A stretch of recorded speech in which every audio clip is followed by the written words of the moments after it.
J'ai envie de donner la parole à tous ceux à qui on ne la donne pas. Parce qu'on entend les gens, les personnalités publiques, on les entend tous parler. Tout le monde est en train de parler, de faire des discours au César, au machin. Alors ils sont médiatisés, ils sont portés. Mais le commun des mortels, toi, moi, lui, elle, qui leur donne la parole? Personne. Qui leur tend la main pour leur dire « Regarde, je suis passé par là où t'es passé. Est-ce que ça te dirait d'obtenir ce que finalement j'ai réussi à obtenir en faisant ça et ça et ça? Allez, vas-y, je te prends la main, à plusieurs on te prend la main et on t'emmène et on t'aide à la construire ta renaissance. »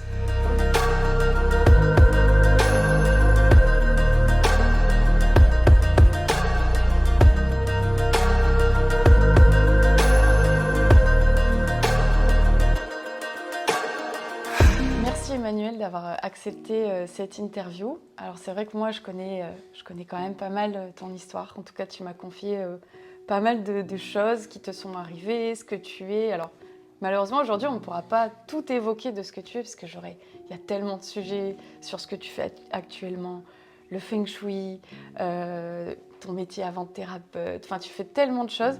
Mais aujourd'hui on va axer sur la partie de toi, sur ton amnésie traumatique, redéfinir un petit peu ce que c'est, et puis surtout que tu nous racontes un petit peu toute ton évolution, parce que c'est encore quelque chose qui est très caché, qu'on dévoile peu ou qu'on a encore du mal à évoquer, puis surtout parler de ton association et de ce que tu es en train de mettre en place.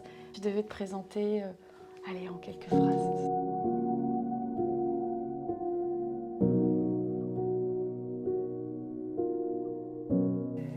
Eh bien, je suis une maman de 2 enfants grands et une épouse.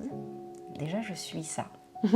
Ensuite, je suis dans mon métier, tu veux savoir? Actuellement, je suis architecte d'intérieur et décoratrice et je suis spécialisée dans le business feng shui, c'est-à-dire le feng shui qu'on utilise dans les entreprises pour permettre à l'entreprise d'être pérenne et croissante. Et puis, je suis aussi présidente de l'association Les Plusieurs qu'on a créée avec mon mari et mon fils. Et Clara aussi. Voilà ce que je fais de ma vie au quotidien.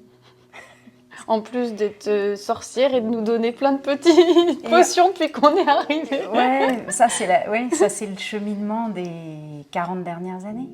Donc du coup, oui, j'ai accumulé pas mal de petites connaissances, on va dire, comme ça. Petites. Oui, des petites connaissances.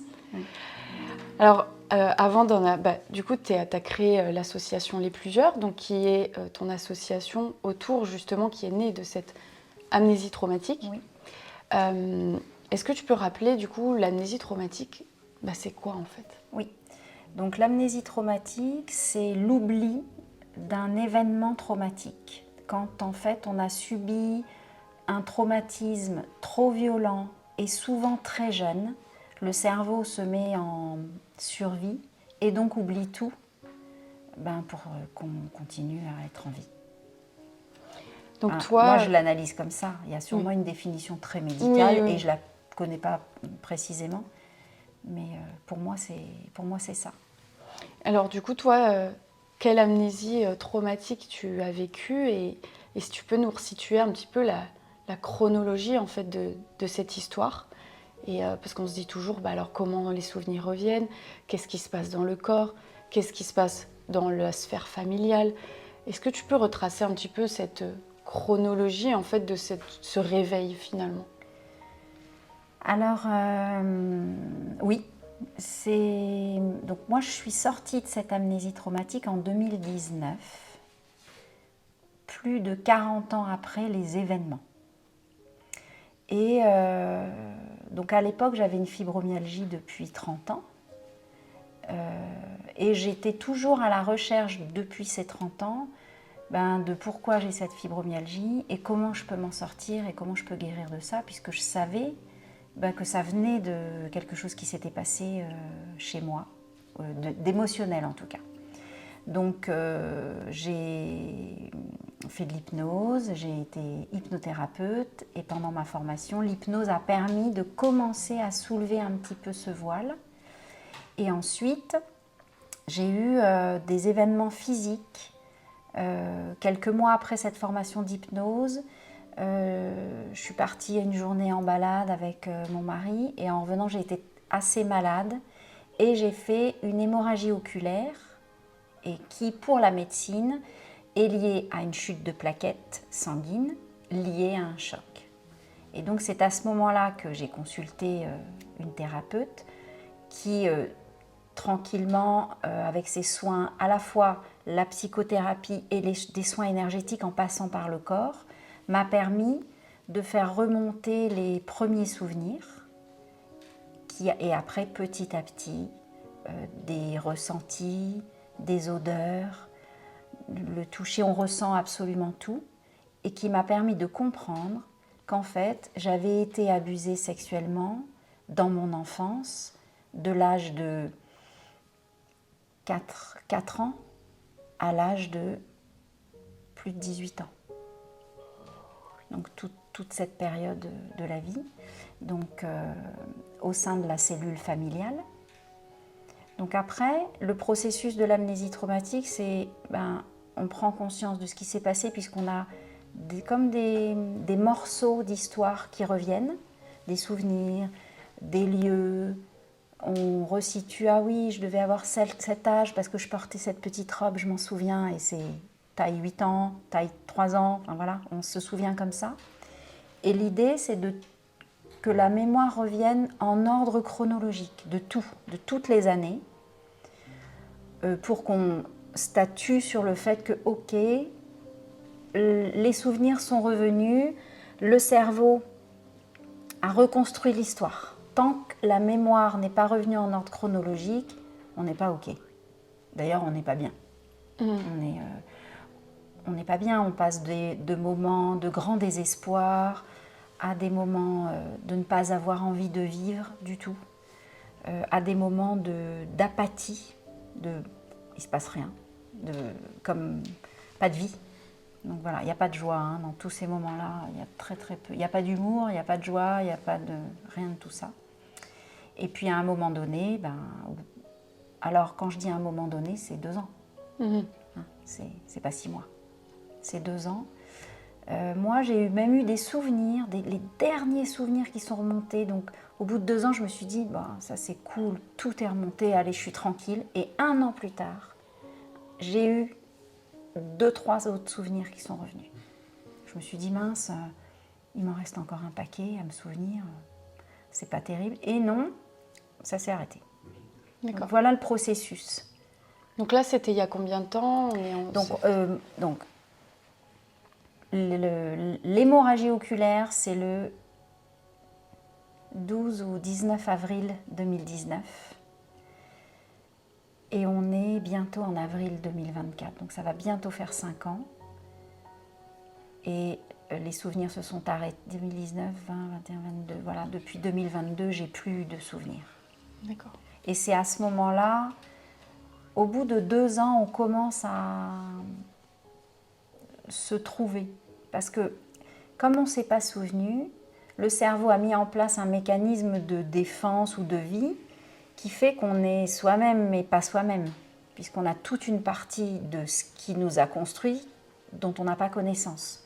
Donc c'est très difficile de savoir à ce moment-là qui on est.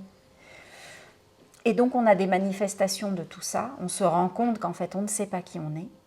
Ça c'est dur aussi, parce qu'en dehors des souvenirs, ce qui est dur, c'est de se rendre compte, très consciemment pour le coup, que on ne sait pas qui on est. Alors, pas savoir qui on est, c'est on ne sait pas choisir, on ne sait pas ce qu'on aime. Et le plus douloureux pour moi, dans ces manifestations, ça a été de me rendre compte en 2022, donc 3 ans plus tard, que j'étais pas capable d'aller dans une boutique de vêtements et que j'étais pas capable de choisir un vêtement que j'aimais ou qui me convenait. Et ça, je m'en étais jamais rendu compte. Que tu vivais consciemment. Que je vivais toujours en ayant besoin que quelqu'un me donne son avis et me dire oui, ça te va, c'est super, t'es très bien comme ça. Et ça s'est passé parce que j'ai refait ma vie avec un nouvel homme, donc on s'est remariés en 2022, il a fallu choisir une tenue pour le mariage, et pour moi, ça a été un cauchemar. Jusqu'au moment où mari tellement adorable a trouvé des solutions pour m'amener à ce que je suis et ce que j'aime vraiment et m'autoriser à m'habiller comme j'aime. Mais je me suis laissée influencer, donc j'ai acheté des tenues où on m'a dit c'est super, ça te va super. Puis je suis rentrée, j'ai pleuré, j'ai dit mais non en fait, c'est pas moi. J'arrivais pas à le dire au bon moment. Et là, j'ai pris conscience que je n'étais pas en capacité d'aller m'acheter le moindre vêtement qui me corresponde. Et ça, peut-être pour un homme c'est dur aussi, mais pour une femme c'est épouvantable. Ça a été des effets collatéraux en fait. Oui, tous les branches à côté qu'on ne Ouais. voit pas ou qu'on s'imagine pas. Parce que le cerveau a détruit toute une partie de la construction. Donc on était en état de survie. Mais on comprend aussi que si on arrive à résoudre ça, on va pouvoir vivre. Ça, c'est bien. Et en plus, alors je reviens sur ça parce que finalement, ton corps, tout au début de ce réveil, en fait, lui, il était tout remonté avant même que le cerveau en prenne conscience, en fait. Toi, tu n'avais pas encore ces souvenirs que le corps te disait déjà, en fait, le choc remontait. Est en train de sortir un peu de, finalement, partout. Toutes les constantes du corps sont bouleversées. Oui. Et finalement, le corps a parlé pendant des années parce que la fibromyalgie, j'ai commencé à souffrir, j'avais 20 ans. Donc, certainement au moment où les maltraitances et les abus sexuels se sont arrêtés, mon corps a commencé à parler, à me faire souffrir, pour me réveiller quelque part, pour me dire « Eh oh, ok, mais il faut que tu te souviennes quand même pour toi-même, pour ta construction. » Mais ça a pas, je ne l'ai pas entendu, je n'ai pas compris, ce n'était pas le moment. J'étais peut-être pas avec la bonne personne, surtout pour m'accompagner, parce qu'il faut avoir des gens très solides à côté pour être accompagné dans toute cette période. Et donc pendant 30 ans, mon corps a souffert, m'a dit quelque chose. Mon corps m'a dit quelque chose jusqu'à un jour où un médecin m'a dit « Mais là, Madame Cap, il faut un fauteuil roulant. Enfin, vous ne pouvez pas continuer comme ça. » Et je suis rentrée chez moi et j'ai dit à ma famille, le médecin m'a trouvé en super forme. J'ai fait beaucoup de progrès, tout va bien. Parce que dans ma tête, je me suis dit « Mais il n'y a pas moyen, j'ai 2 petits-enfants, jamais j'irai dans ce fauteuil roulant. » Donc le mental aide à tenir le coup, mais le corps crie « Souviens-toi ». Et donc effectivement, au moment où les souvenirs remontent, c'est le corps qui a parlé d'abord, qui s'est manifesté pour dire « Ouh, c'est le moment ». C'est vrai. Et alors la question qu'on se pose après, c'est ces souvenirs sont durs, les images reviennent, les sons, les odeurs. Comment à ce moment-là, toi, ton corps, ta tête, est-ce qu'il y a une forme de résistance? Est-ce que tu dis mais non, c'est pas possible, j'ai pas pu vivre ça, ou c'est tellement limpide qu'il n'y a pas de doute et juste tu te prends une vague ou est-ce que tu as essayé de résister à ce... Non. Parce que c'est dur, on se dit c'est le cercle familial, ça implique tout ça. Comment ça se passe émotionnellement en fait? Alors pour moi, il n'y a eu aucune résistance. J'ai complètement su tout de suite que c'était une réalité. Déjà, ma fibromyalgie s'est arrêtée de me faire souffrir en quelques jours. Donc déjà, le mal était sorti. Le mal était sorti. Donc là, ça m'a donné aussi une information de vérité. Ton corps a crié 30 ans. Ça y est, tu viens de te souvenir. Regarde, il lâche l'affaire. Il n'a pas besoin de souffrir. Donc je me suis dit, on est dans le juste. Ça, pour moi, ça ne pouvait pas mentir. Il y a l'entourage très très proche, mari, enfant, qui m'ont dit, on n'est pas étonnés. Parce qu'ils avaient dû observer des comportements, des réactions, plein de choses où ils avaient dû se dire toute ma vie, bah, maman, elle réagit comme ça, c'est bizarre, ou ma femme, ah ben oui, elle a dû se passer un truc, parce que là, c'est comme... Donc, pour eux, c'était pas étonnant, donc déjà, voilà. Et l'entourage familial qui n'y croit pas, j'ai occulté. Je me suis dit que c'était leur responsabilité de ne pas accepter, leur responsabilité de me rejeter, mais que ce n'était pas la mienne. Moi, je voulais vivre. Enfin, au départ, je ne voulais plus vivre. La première phrase que je me suis dit, ce n'était pas de la résistance, c'était juste « on m'a volé ma vie ». Par contre, ça a duré un long temps. Je disais toujours « on m'a volé ma vie ». Comment je vais faire pour récupérer ma vie? Ça, par contre, c'est très présent. Et émotionnellement, c'est très fort et c'est très déstabilisant. Là, il n'y a pas de joie. Hein. On m'a volé ma vie, quoi. Et puis tu vis avec tout ce qui va avec, les odeurs, les émotions, et ça, tu ressens tout en fait. À ce moment-là, tu revis. On ressent le dégoût, on ressent l'envie de vomir, on ressent tout ça. On se rappelle les vêtements qu'on avait, on se rappelle dans les détails quand on allait se coucher et qu'on sait. Maintenant, on se rappelle ce qu'on se disait. C'est-à-dire, on se rappelle qu'on se disait, je vais aller me coucher, je vais mettre mon drap comme ça par-dessus, comme ça, peut-être il ne va pas me voir. On s'en souvient après. De tous les stratagèmes d'une enfant qui... De tous les stratagèmes, mais qui ne marchent pas. Parce qu'on nous voit, parce qu'on est sous les draps. Donc, voilà. Mais oui, on se rappelle de tout ça. Alors ça, c'est dur, parce qu'on se dit, waouh, une petite fille, un enfant, qui va se coucher tous les soirs en se disant ça. Ouais. Le corps, il vit dans le stress, en fait. Tu corps vis dans l'attente de ce moment qui va arriver oui. et que tu sais... Oui. Et tu n'as aucun moyen de t'échapper. Est-ce qu'aujourd'hui, tu te dis qu'en tant que petite fille, on se pose souvent la question, est-ce qu'on se rend compte que c'est normal ou pas normal? Ou est-ce qu'à ce moment-là, toi, dans tes souvenirs, tu comprends ce qui arrive? Tu comprends que c'est pas normal? Ou tu es trop petite pour te dire c'est peut-être une forme d'amour, finalement? Est-ce qu'il y a ce... Non, je me rends pas compte que c'est pas normal à ce moment-là. Je m'en rends compte maintenant. Mais là, c'est pas la petite fille, c'est la femme. À ce moment-là, on se rend pas compte. Et d'ailleurs, on défend son bourreau. C'est-à-dire que pendant des années, j'ai défendu cet homme-là. C'était le plus magnifique des beaux-pères. Et les gens qui devaient ressentir quelque chose de pas normal en étaient très agacés, mais sans pour autant venir me sauver. Et ça, c'est de la responsabilité des adultes qui entourent l'enfant. C'est-à-dire que maintenant, je comprends qu'ils avaient perçu, mais qu'ils n'ont rien fait. Et je dis que ça, non, on n'a pas trop le droit, en fait. Non, c'est difficile de comprendre et d'accepter ça. Je ne suis pas en colère, mais par contre, j'ai envie de dire au monde entier, sauvez les enfants. Ne vous voilez pas la face, pour votre confort, pour plein de choses. Non, la responsabilité d'un adulte, c'est de sauver un enfant. Sauver un enfant... et lui promettre un avenir rempli d'amour et pas de... Le mettre en sécurité. Voilà.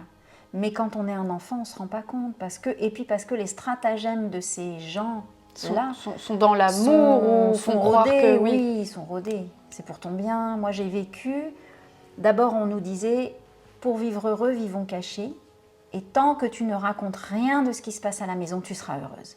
Donc on a mis en balance mon bonheur à ma part. Enfin, tu parles pas, tu seras heureuse. Je voulais être heureuse du coup. Quel enfant, enfin tous les êtres humains veulent être heureux, donc je parlais pas. Et aussi, chez nous, c'était une phrase tous les jours, les enfants parlent à leur tour, mais leur tour ne vient jamais. Voilà, moi j'ai été élevée comme ça. Donc, dès tout petit, du coup, tu restes un moule qu'on te donne. Oui. Tu restes fidèle à tout ça. Un enfant, c'est fidèle. C'est fidèle au modèle éducatif, c'est fidèle à son parent, à celui qu'il nourrit tous les jours. C'est un point de référence. Tu as des enfants battus, ils sont fidèles. Avant qu'ils arrivent à sortir de ça. Puis c'est un âge où tu ne t'émancipes pas, tu ne prends pas ta voiture pour aller parler avec d'autres gens. Non. Donc si tu veux, à ce moment-là, tout te semble normal à l'intérieur de la maison. Oui. Un peu que d'autres personnes au sein de la maison vivent la même chose, tout est OK. Enfin, on vit ça. C'est ça. C'est une bulle. C'est ça, exactement. Et on s'arrange pour t'enfermer dans cette bulle, pour éviter de voir autre chose. Oui. Oui. Donc non, tu ne te rends pas compte que c'est pas normal. Et c'est là où la protection est hyper importante. Puisque tu n'as pas cette... on dit toujours réveille l'enfant intérieur, parce que l'enfant, c'est pur. Oui. Donc, si on te dit que tu dois avoir confiance, tu as confiance. Si on te dit que c'est ça l'amour, c'est ça l'amour. Oui. Enfin, finalement, on peut implanter n'importe quoi dans la tête d'un enfant. En fait. C'est là que c'est hyper dur. Et tu as des enfants qui ont, pour bien moins grave, sur une parole d'un parent, ont 20, 30 ans plus tard, des mauvaises croyances, tu vois. Ah, mais Pour beaucoup moins, tu vois. complètement. Oui, ouais, tout à fait. Et comment, alors après, avec l'environnement, parce que là, tu te prends tout, voilà, il se passait ça. Moi, toi, personnellement, tu ne sais pas encore ce que tu vas en faire, comment tu vas te sortir de là, est-ce que tu vas pouvoir vivre, assumer ton rôle de maman, tout ça. Mais il y a un moment où tu dois prendre la parole et tu dois le dire. Tu dois le dire autour de toi, tu dois le dire peut-être à tes enfants, à ton conjoint. Donc il y a déjà ta petite sphère, puis après il y a peut-être ta maman, cette personne. À qui tu l'as dit en premier, à qui tu ne l'as pas dit, qui s'est retourné contre toi, parce qu'il y a souvent la famille qui te dit, ça arrive tellement souvent, bah non, je la crois pas, elle invente, c'est pas possible, qu'est-ce qui lui arrive Alors bah, je l'ai dit à mon mari parce qu'il était là, donc de toute façon. Il a vu le corps. Il a tout vu, puis il a vu les manifestations physiques, donc ça, voilà, ça s'est plutôt bien passé parce que je ne pourrais pas dire à sa place comment il l'a perçu à ce moment-là. Je ne peux pas parler pour lui, mais j'espère que c'était vécu comme « Ah ben enfin, finalement, c'est peut-être un bien pour un mal pour un bien plutôt ». Après, je l'ai dit à mes enfants. Donc, on est en 2024, on était en 2019, donc Rémi avait 19 ans et Clara 16. Donc Rémi je vais dire plutôt bien pris, non. Oui, on s'entend, oui. Il a eu une envie de colère et de revanche et de vengeance et de justice, ça c'est normal. D'ailleurs, c'était la réaction des garçons, quoique Clara aussi. Tous les trois ont eu envie que je porte plainte, que je me batte, que j'ai justice. Bon, ça n'était pas possible parce que je suis en dehors du délai de prescription. Ouais, c'est ce que je... Donc voilà. Et Rémi, je ne me souviens pas vraiment de ce qu'il m'a dit, mais dans ces cas-là, il est, on dirait un sage, quoi. Il est extrêmement bienveillant et réconfortant. Donc je me souviens plutôt quelque chose d'enveloppant. D'une émotion, voilà, d'enveloppant. Clara, je lui ai dit un peu plus tard de visu, parce qu'elle est plus jeune, que c'est une femme. Donc voilà, c'était plus dur pour elle. Elle a été très en colère. Et puis elle a eu une réaction de protection peut-être. Ça a été compliqué pour nous pendant la première année, parce que c'est difficile, une maman qui est au fond du seau, puis après qui se retrouve, qui change un peu. Je reste avec le même cœur, je reste avec le même amour pour eux. Mais l'âme est là, mais les comportements évoluent. Ça évolue. Et puis elle me voyait, elle m'a souvent vue, comme je suis quelqu'un de petite taille, elle m'a souvent vue comme quelqu'un de petit, donc de fragile. Donc peut-être qu'est-ce qu'elle a eu peur que je m'en sorte pas. Et en fait, après coup, elle s'est rendue compte que sa maman était quand même forte et que la taille ne faisait pas la force. Enfin, elle avait un peu, et ça c'est les enfants, petit égale faible ou fragile et grand égale... Puis aussi, tu t'étais effacée pendant pas mal d'années finalement, dans le fait de ne pas savoir choisir. Oui. Donc, tu étais dans le retrait, tu laissais la place aux autres. Oui. Et du coup, d'un seul coup, bah forcément, tu reprends la parole, tu reprends ta vie. Oui. Et du coup, forcément...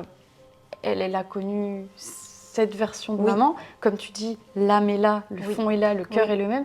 Mais à un moment donné, sur la structure et la manière d'agir, il y a des choses qui sont bouleversées. C'est ça. Donc ça a été un peu plus difficile pour elle. Et puis, nos enfants portent quand même des mémoires de notre vie, même si on a tout fait pour nettoyer tout ça, pour comprendre. Eh bien, on n'a pas pu tout faire bien, ou pas pu tout nettoyer comme il faut dans tous les petits coins. Donc, il en reste un petit morceau. Et on se rend compte à ce moment-là qu'ils en portent une charge. Donc ça, c'est pas facile à accepter. Parce qu'on se dit, mince, porter ça, ben non, on n'a pas envie. Bon. Et après, je l'ai dit, on a fait une espèce de visio avec mes demi-frères et sœurs. Qui sont les enfants de ce monsieur. Et cette visio, on l'a faite avec mon mari qui a servi de médiateur. Parce que les thérapeutes, médecins ont dit qu'il était hors de question que je fasse ça toute seule, que je n'étais pas en état en fonction de ce qui allait arriver. Donc on a fait une visio parce qu'ils habitent loin. Et là, ça a été épouvantable. Voilà, ça a été une visio épouvantable parce qu'ils étaient dans le rejet. En même temps, c'est leur père. Je veux dire, maintenant, avec le recul, c'est dur d'accepter. On se met à leur place. Je venais leur dire que leur père est un bourreau, quoi. Et quand bien même, au fond de toi, t'as peut-être vu quelque chose, c'est comme toi, ça fait partie du système où on oublie, on dit pas, on voit pas. Non, on dit pas, on voit pas. Mais d'ailleurs, je pense qu'ils n'ont pas conscience non plus de certaines choses qui se sont passées pour eux, qui ne sont pas du domaine là purement de l'abus sexuel, mais qui sont des phrases, comme je disais tout à l'heure, dans l'éducation, à quel point ça détruit, ou des choses que mon frère, en tant que petit garçon, a supporté de la part de son père, et je pense qu'il s'en est pas rendu compte. Un homme, ça pleure pas, un petit garçon, ça pleure pas. Ah si, un petit garçon, ça pleure. Un petit garçon, ça n'a pas le droit d'avoir une peluche. Parce que c'est un homme. Mais non, en fait, ce petit garçon, il a 1 an. 6 mois, 1 an, 2 ans. Donc eux, ils ont vécu ça, mais ils l'ont pas, je pense qu'ils ont balayé ça. Donc cette visio a été très difficile. J'étais vraiment dans un état terrible. Et ma sœur, ma demi-sœur était, qu'est-ce que tu vas faire? Elle recherchait de savoir ce que j'allais faire de tout ça. Et je lui répondais simplement, mais me reconstruire. Et je pense qu'elle ne s'est pas attendue à cette réponse. Donc elle était certainement déstabilisée. Mais ils étaient dans la recherche de détails, poser des questions de détails. Et Stéphane, du coup, intervenait, mon mari, pour dire, non, là, ça suffit en fait. Là, ça suffit, les questions, ça suffit. Et donc, cette visio s'est terminée à un moment où Stéphane a dit, maintenant, votre sœur, elle n'est plus en état, donc on arrête. Voilà. Donc ça a été dur. Je ne les ai pas revus et je ne leur ai pas reparlé depuis. Et ma mère, je n'ai pas voulu lui parler. Je lui ai écrit, mais je n'ai même pas voulu qu'elle me réponde. Je lui ai dit que je ne voulais pas de sa réponse.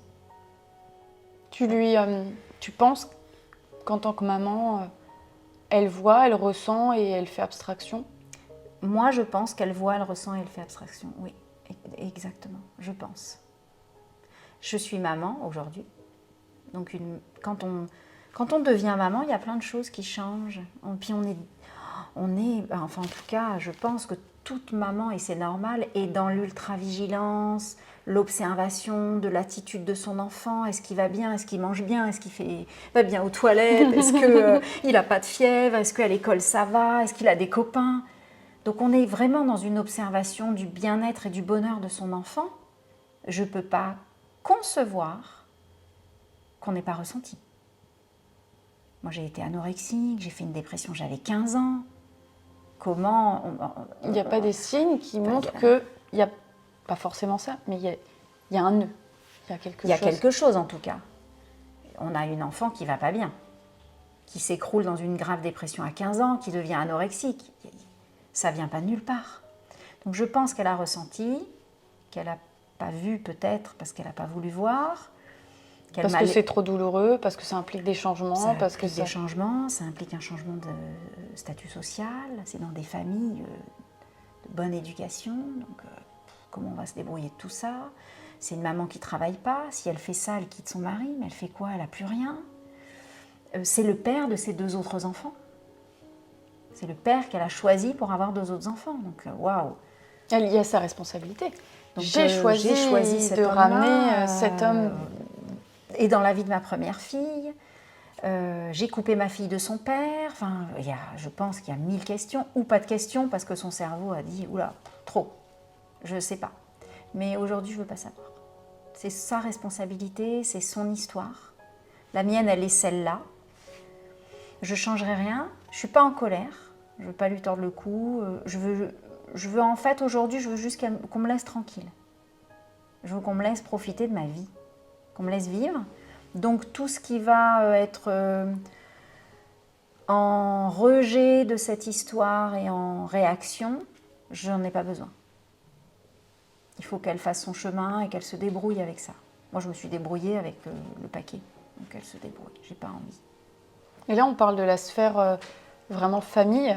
Au niveau amical, est-ce que ça change des choses? Est-ce qu'on en parle? Est-ce que c'est facile d'en parler?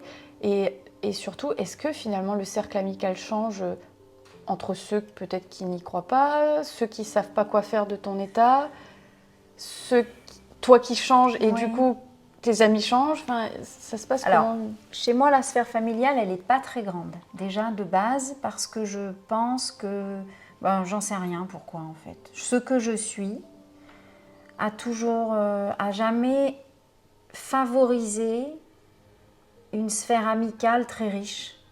J'ai des amis, j'en ai une de longue date depuis mes études. On ne se voit pas beaucoup, je suis souvent là pour donner et moins recevoir. Donc elle n'est pas très riche chez moi. Donc on ne peut pas dire que l'annonce de ça a créé un vide. Le vide, il est déjà là depuis très longtemps. Est-ce que c'est lié à cette histoire? Peut-être. Peut-être qu'aujourd'hui, ça va se construire différemment. En tout cas, j'espère. Mon amie de longue date, quand je lui ai dit, elle m'a dit qu'elle n'était pas étonnée parce que Stéphanie, elle a connu cet homme-là quand on était étudiante. Donc elle se souvient du visage, du regard, de tout ça. Donc elle n'était pas étonnée et elle a accepté la chose, on ne s'est pas perdu de vue, on se revoit. Mais par contre, on n'en parle pas. On en a parlé une fois parce que je lui ai dit voilà ce qui se passe, mais on n'en a plus parlé. Les autres amis plus récents ou copains d'ici, la région dans laquelle on vit, je l'ai dit à quelques copains. On le dit, ah ok, on prend acte. Ah oui Emma, ça n'a pas dû être facile, bon. Mais finalement c'est tout. On n'en parle pas, il n'y a pas de question sur et comment aujourd'hui tu vis, il n'y a pas de question sur comment tu ressors la tête de l'eau, il n'y a pas de question sur comment tu vas. En fait, les gens, Ça te touche, tu vois, ça me touche énormément parce que je me rends compte que dans la vie, dans la vraie vie, les gens ne savent pas prendre des nouvelles de l'autre vraiment, regarder dans les yeux et dire « Et toi, comment tu vas? Comment tu te sens? Comment tu as dormi? Tu vois, comment tu te sens ce matin ?» Ça me touche. Mais ça ne me touche pas que pour moi par rapport à ce que j'ai vécu, ça me touche humainement parlant. Comment c'est possible que les gens ne savent pas juste demander à l'autre vraiment comment il va? En fait, parce qu'ils ont peur de la réponse. On en parlait hier, on est le miroir des gens, donc si tu veux, il y a ta réponse, savoir quoi en faire, parce que si tu leur dis pas du tout, est-ce qu'ils vont avoir les clés pour discuter? Est-ce qu'ils auront le temps? Et puis aussi, il y a le miroir, c'est-à-dire que ils ont leur propre douleur. Oui. Et quand tu échanges, Oui. ça implique aussi à l'autre de se confier. Oui. Et quand tu te confies, je pense qu'il y a quelque chose au niveau énergétique où tu te sens aussi redevable de confier des choses. Enfin, je pense que c'est un petit peu comme ça. Oui. Et là, tu les mets un peu en mode ouais, mais comme je ne veux pas me confier, comme je ne sais pas quoi faire de ce qu'elle va me dire, les gens pensent que vaut mieux éviter, vaut mieux pas téléphoner, vaut mieux pas demander. Oui. Oui. Et donc, il y a une absence de conversation. Il y a pas de gens vraiment dans mon entourage qui savent les détails, qui savent... Et pourquoi j'ai décidé d'en faire quelque chose aujourd'hui, ils voient ça à travers finalement les réseaux, les posts. Mais sans comprendre le choix du nom, sans comprendre le choix de... On vient pas me voir pour me poser des questions, comme là tu fais aujourd'hui, tu vois. Donc ça, c'est déroutant. C'est pas tant un jugement que je porte sur eux, c'est pas ça, mais c'est déroutant. Ouais, je comprends. C'est déroutant. Donc voilà, la sphère, pour répondre à ta question, tu vois, c'est pas des sujets... Les gens sont pas à l'aise et c'est pas des sujets dont on parle, c'est des sujets tabous, des sujets qui fâchent. Et c'est pour ça aussi que ça existe encore peut-être bien plus qu'on ne le croit. Oui. Parce que justement, les langues ne se délient pas, qu'il y a beaucoup de... On enfouit, c'est tellement plus simple d'aller mettre ça dans un coin et de continuer avec ses œillères. Oui. Et on est très... L'humain a tendance à mettre beaucoup d'œillères et à vouloir avancer. Hop, c'est un peu trop douloureux à droite, hop, c'est un peu trop déstabilisant à gauche. Eh bien, ça me va. Oui. Et puis quand tu es en état, quand tu n'es pas forcément bien, tu ne peux plus donner. Donc quand tu as été finalement la personne qui donne et où on peut venir chercher à volonté de l'attention, du soin, il y a de plus l'amour, d'intérêt. Du coup tu peux plus donner. Non, Ouais. c'est pas intéressante quand même.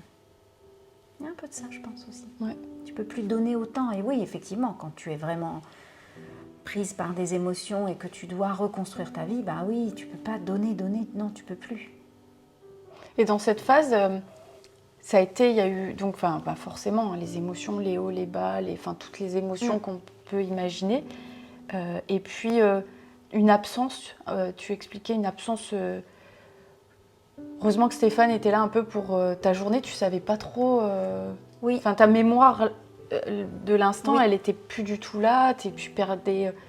Tu te rappelais plus où tu garais ta voiture, prendre ta douche, tout ça, ça n'existait plus en fait. Non, la mémoire est tellement occupée à se souvenir de ce qui s'est passé il y a 40 ans.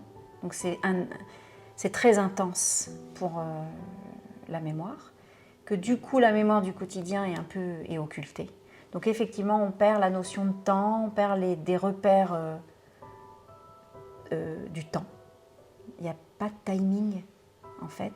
Donc oui, si on n'est pas timé par quelqu'un d'autre ou un rythme familial, mais là c'était pas le cas pour moi parce que les enfants vivaient plus à la maison. Donc il y avait, je pense qu'avec des enfants plus petits, tu es timé. Tu les vois, ils te disent j'ai faim, ils te disent. Là, oui, peut-être j'ai pris ma douche à midi.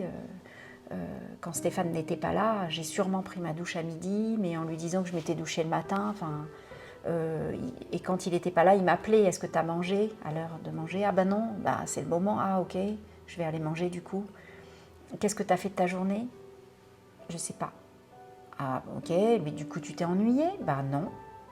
Du coup tu as quand même fait un truc? Je sais pas. Donc il s'est passé des journées parfois, je ne sais pas ce que j'ai fait. Je me suis pas ennuyée. Alors je sais pas si j'ai dormi, je sais pas si je sais pas.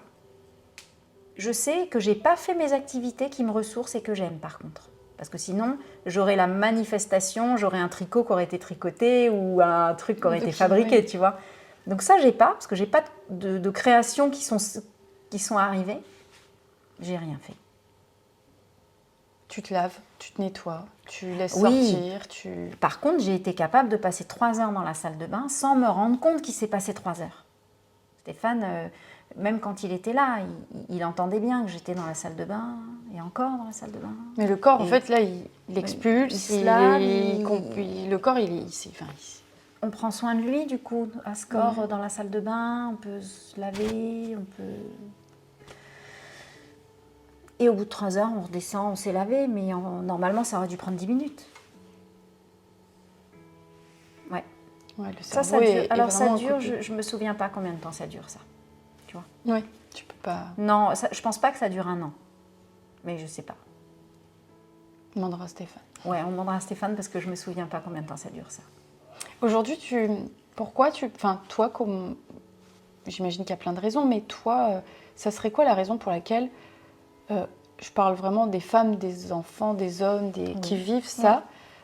Pour quelle raison, en fait? La plus grande peur de parler, de le dire, c'est quoi? C'est la réaction de l'entourage? C'est qu'on nous regarde différemment? C'est de briser des choses? Pourquoi les gens, tu penses, il y en a beaucoup à qui ça arrive et ils n'osent jamais le dire? Et ils ne le diront jamais et vivra avec ça, alors que je reste persuadée que dans l'histoire de ton passage sur Terre, de ton âme, ça doit sortir, ça doit être... Tu sais alors, pourquoi il y a de la certains honte. Il y a un sentiment de honte. Parce que tu te sens... Tu culpabilises parce que tu te sens fautive? Tu as l'impression d'être responsable? Il y a un petit fond de ça. On est sale, on est sali. Donc, on n'a pas trop envie de dire qu'on est sali. Tu vois, il y a un peu de ça aussi. Il y a la peur de se retrouver isolée et seule, je pense. Parce que clairement, il y a peu de gens qui restent et qui veuillent bien accueillir ce que tu as à dire. Donc ça fait un peu le vide. Ça, j'ai déjà entendu d'autres gens parler de ces sujets, donc c'est assez commun à tout le monde. je pense que ça en fait partie. La honte, peur du... Et ça revient aux peurs du regard de l'autre aussi. Est-ce que tu crois qu'il y a quelque chose qui se joue aussi sur le fait qu'aujourd'hui, voilà, il y a prescription Oui. à partir d'un certain timing, alors on se dit, bah à quoi bon? De toute façon, la personne ne sera pas punie, donc je vais devoir vivre avec l'idée que quelqu'un est en liberté, avec peut-être le fait de savoir qu'il continue ça. On ne sait pas toujours. Oui, on ne sait pas. Ça c'est vrai. Toi, tu étais enfant, mais je veux dire, ça arrive sur des femmes qui n'ont pas forcément eu une amnésie traumatique, mais qui sont plus âgées et en conscience, enfin, qui s'en rendent compte. Oui. Est-ce qu'on se dit, bah ouais, mais c'était il y a tellement longtemps que, de toute façon, ils feront rien, il n'y a pas de justice. À quoi bon venir le dévoiler au monde si finalement c'est que des emmerdes? Enfin, oui. Tu vois, on se comprend. Alors moi, ça m'est pas venu à l'idée, ça. Ça m'est pas du tout venu à l'idée. Je suis pas sûre que ça vienne à l'idée le à quoi bon. Je pense que c'est plus la peur. Enfin, je peux pas parler pour tous les gens, hein, mais en tout cas, c'est plus la peur, la honte et la peur d'avoir les portes qui se ferment en fait, et de se retrouver seule ou mal regardée, mal perçue. Mais le fait que ce soit trop tard pour parler, à quoi bon, moi, ça m'est pas venu à l'idée. Moi, au contraire, je me suis dit, non, mais là, il faut que je parle. Et d'ailleurs, les médecins m'ont dit, il faut parler, par contre. Et c'est aussi pour ça qu'on a fait cette visio avec mes demi-frères et sœurs, parce qu'ils ont des enfants. Et que c'est leur grand-père. Et c'est leur grand-père. Et qu'il ne faudrait pas qu'il se passe quoi que ce soit sur ces enfants et que je n'ai pas dit. J'ai dit. Peut-être que ça n'est pas cru, mais j'ai dit. Voilà. Donc au moins, je peux me regarder dans un miroir au cas où. Parce que c'est des gens qui peuvent perpétuer à l'état de grand-père. Hein. Bien ça sûr. ne les gêne pas. Enfin, oui. C'est pas très gênant pour eux d'être vieux ou pas. Mais je pense que... Voilà. Aujourd'hui, tu considères que tu as fait complètement le deuil, ou il y a encore une grosse part de travail, ou justement d'avoir créé l'association par rapport à ça, ça vient finir le travail de deuil Oui. Alors, je pense que je suis arrivée à un moment effectivement de transformation, et l'association est là pour ça. Alors oui pour moi, mais aussi pour les autres. J'ai réalisé que je devais le sublimer, c'est-à-dire que je devais pouvoir me lever le matin et me dire « Ok, il s'est passé ça, tu ne l'effaceras pas. Mais pas en vain, quoi. Tu ne l'oublieras pas, mais par contre, regarde ce que tu en as fait de beau. » C'est la réparation telle que les porcelaines japonaises, tu sais, en kitsungi. Moi, ça me parle beaucoup parce qu'on dit que plus la porcelaine est réparée, plus elle a de lignes d'or. Hein. Plus elle est cassée. Plus elle est cassée et réparée, et plus elle a de la valeur marchande. Hein, plus elle va être vendue cher. Donc plus elle prend de valeur. Et transposée à l'humain, il est dit, de ligne de faille en ligne de force. Et donc plus l'être humain est réparé, plus il a de la valeur. Et moi, ça me parle énormément. Et du coup, j'ai envie de le transformer pour vraiment acter les lignes de force. Et du coup, pouvoir entamer une autre partie de la vie. Ça existera toujours, je ne vais pas l'oublier. Mais par contre, je vais moi être un être différent de ce que j'ai pu être. Et moi, j'ai eu besoin de le matérialiser en quelque chose. Et comme cette histoire m'avait beaucoup bloqué ma créativité, et que tous les bilans que tu peux faire de compétences, de tout ce que tu peux faire m'ont toujours dit bah oui, mais toi c'est la créativité, toi c'est le côté artistique. Et chaque fois je leur disais ah bon, vous êtes sûr? Parce que là, c'est pas flagrant. Hein. Là, je le vois pas trop, je sais pas trop.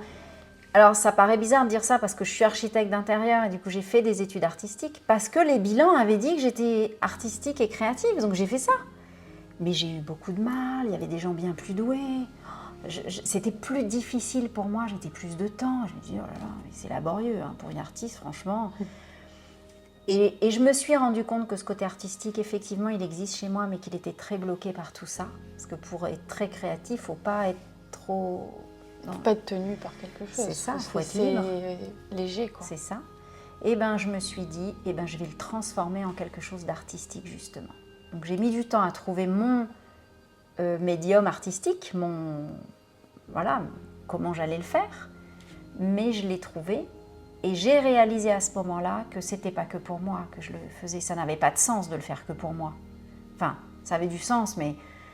Tu voulais porter les choses Mais beaucoup oui, plus loin. il fallait le porter pour les autres gens et pour toutes sortes de traumas, parce que l'amnésie traumatique est une sorte de traumatisme. Mais par exemple, perdre un enfant, c'en est une autre. Vivre une maladie et s'en sortir, c'est encore autre chose. Avoir vécu la précarité et avoir dormi dans la rue, c'est encore autre chose. Mais tout ça, ce sont des très grands traumatismes qui peuvent freiner l'épanouissement. Et ce que je cherche à véhiculer, c'est trouver le moyen de récupérer sa capacité à créer son épanouissement. Et du coup, sa capacité à se servir de son potentiel aussi. Parce qu'on a tous du potentiel. Et d'avoir des gens qui seront là comme un groupe, comme tu vois, quand on dit les plusieurs, un groupe de gens qui vont voir tes capacités, qui vont croire en toi, qui vont t'aider à mettre en place des choses en toi. Et franchement, je trouve que ça, il n'y a rien de plus beau quand tu as des gens qui voient. Bien sûr, on voit tes petits défauts, mais tout le monde en a, mais qui voit surtout tes forces. Pour dire, attends, sur ça, t'es bon. Vas-y, je sais pas, teste un cours de théâtre ou de danse. Allez, moi, tu vois, on a besoin parfois d'être porté, d'être poussé quand on traverse des choses comme ça. Parce que souvent, on ne croit plus en soi et on ne sait plus qui on est. Donc, si tu veux, t'es comme ça et la vie passe et elle est bien trop précieuse pour attendre et ne pas se révéler, quoi. Je pense qu'on n'est pas obligé de survivre. On a le droit de vivre. Quel que soit ce qu'on ait vécu, je pense qu'on a le droit de vivre. Enfin, je suis certaine, on a le droit de vivre et de bien vivre. Et aussi, j'ai envie de donner la parole à tous ceux à qui on ne la donne pas. Parce qu'on entend les gens, les personnalités publiques, on les entend tous parler. Du coup, il y a un espèce de mouvement là. Ça y est, tout le monde a vécu tout ça dans sa vie. Tout le monde est en train de parler, de faire des discours au César, au machin. Alors, ils sont médiatisés, ils sont portés par tout ça. Ça les aide certainement beaucoup. Mais le commun des mortels, toi, moi, lui, elle, qui leur donne la parole? Personne. Qui leur tend la main pour leur dire, regarde, je suis passée par là où t'es passé. Est-ce que ça te dirait d'obtenir ce que finalement j'ai réussi à obtenir en faisant ça et ça et ça? Ah, ouais, ça me dirait bien de pouvoir me reconstruire comme t'as fait. Ah, allez, vas-y, je te prends la main. À plusieurs, on te prend la main et on t'emmène. Et on t'aide à la construire, ta renaissance. Donc c'est ça l'idée. Et je pense que ça va me permettre, moi, de passer à autre chose de plus grand dans ma vie. Que ça reste pas bloqué et que ça puisse me libérer complètement de créer ce projet. Honnêtement, je suis convaincue que toutes les expériences de vie peuvent être sublimées et transformées en triomphe. J'en reste convaincue. Donc je veux montrer un chemin, ça me plaît de montrer et de transmettre ça, parce que c'est possible. J'adore la transmission, c'est vraiment quelque chose qui m'anime au quotidien, pour tout et n'importe quoi. Donc ça, c'est encore plus fort si je peux transmettre ça à plein de gens. Je le fais aussi pour montrer à tous les gens qui ont vécu des choses difficiles qu'il y a eux, oui, mais il y a aussi l'entourage. Ça, c'est quelque chose de très important. Leur entourage proche les a soutenus, les a portés, c'est des warriors. C'est des warriors. Et donc c'est aussi un hommage. C'est-à-dire que transformer sa blessure, c'est aussi un hommage pour ceux qui t'ont porté toutes ces années. Regarde ce que j'en ai fait, regarde, je l'ai fait pour toi aussi, quelque chose de beau. Prends-le. C'est pas que pour soi, tu vois. C'est soi et ceux qui t'ont accompagné et après tous les autres.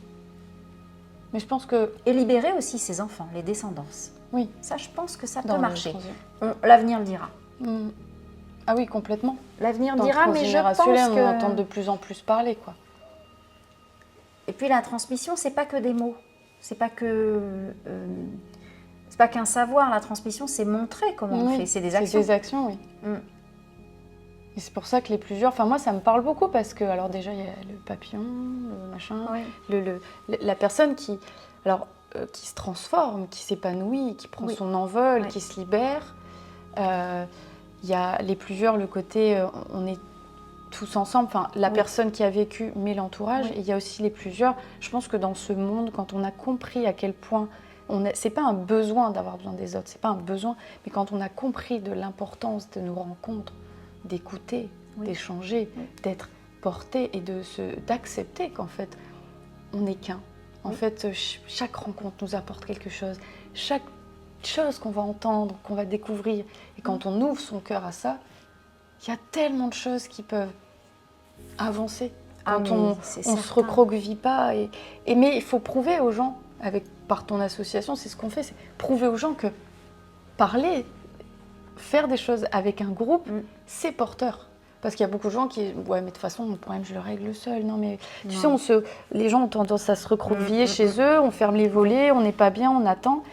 Mais le simple fait d'aller dans une asso, d'être bien entouré, de parler, de prendre la parole, de créer, faire des ateliers, de créer des choses, rien que ça, c'est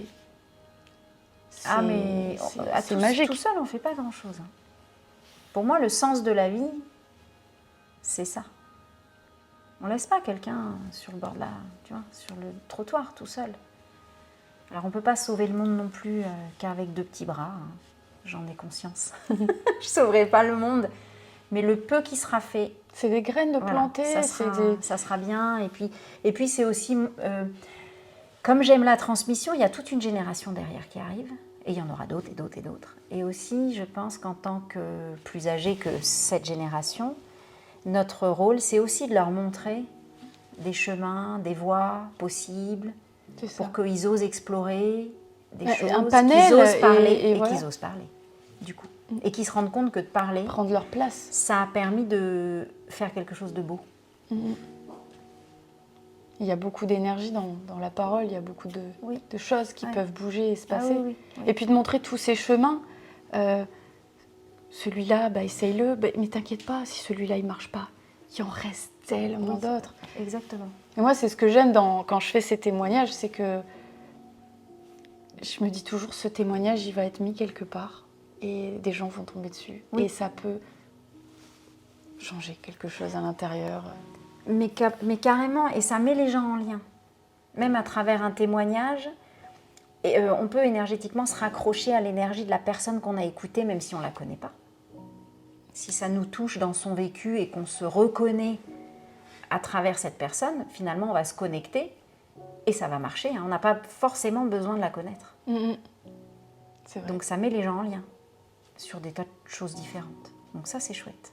Ça, c'est vraiment chouette. Alors j'ai une dernière petite question à te poser. Si tu avais un message que tu voulais transmettre pour des gens qui ont vécu la même chose, ou pas forcément, ça peut être pour l'humanité en général, quelle petite phrase tu aimerais laisser derrière toi? Quel conseil tu aimes donner? Quelle vibration tu as envie de laisser ou d'apporter? Donc tu disais transmettre, mais... La transmission, c'est une transmission d'expérience, donc ça, ok. Mais ce que je pourrais dire aux gens... Ouais, ce que tu aimes bien dire, même à tes enfants, enfin, quelque chose que tu aimes bien répéter, qui fait du bien et qui... Je dis à mes enfants, mais je ne pourrais pas dire la même chose au monde, mais je dis à mes enfants, je suis ta maman, donc tout va bien. Ça, je leur dis, souvent.